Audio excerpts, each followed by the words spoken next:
Sa panahon ngayon, malaking tulong ang media at teknolohiya sa pag-aaral. Sa pamamagitan ng cellphone, laptop at internet, mas napapadali ang paghahanap ng impormasyon. Guys, simulan na natin ang ating group research. Sige, maghanap ako ng mga impormasyon gamit ang cellphone ko.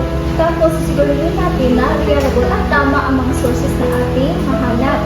Tama, dahil hindi lahat na nakikita online ay totoo.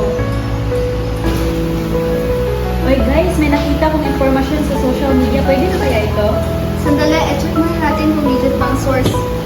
Oo nga, hindi ibig sabihin na maraming likes at video ay tama na agad. Mas mabuti kung educational website o libro ang ating gamitin. Uy guys, tignan itong video, nakakatawa. Mark, mamaya na yan! Malapit ang deadline natin! Kapag hindi tama ang paggamit ng gadget, nawawala tayo sa focus. Pasensya, na-distract lang ako.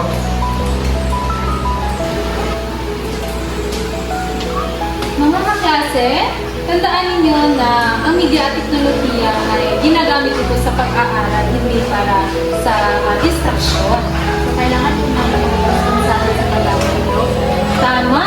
Dapat marunong kayong pumili ng tamang impormasyon at gumamit ng mapagkakatiwalaang sources.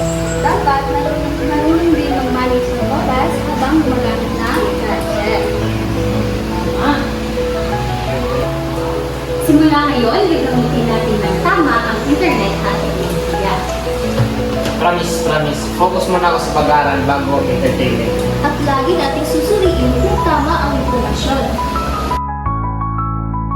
Sa tamang paggamit ng media at teknolohiya, mas nagiging madali at epektibo ang pagkatuto. Ang edukasyon ay mas napapabuti kapag ang teknolohiya ay ginagamit ng may pananagutan. Ang teknolohiya ay gabay sa pag-aaral kung ginagamit ito ng Pero, maging mapanuri sa impormasyon upang maiwasan ang fake news. Ihalin natin ang pagkatuto sa pamamagitan ng responsableng paggamit ng media. Gamitin natin ang internet hindi lang para sa alin kundi para sa kaalaman. At kasama-samang tamang paggamit ng media at teknolohiya ay makakamit natin ang maliwanag na kinabukasan. Media at teknolohiya, gamitin ang wasto para sa mas maliwanag na kinabukasan.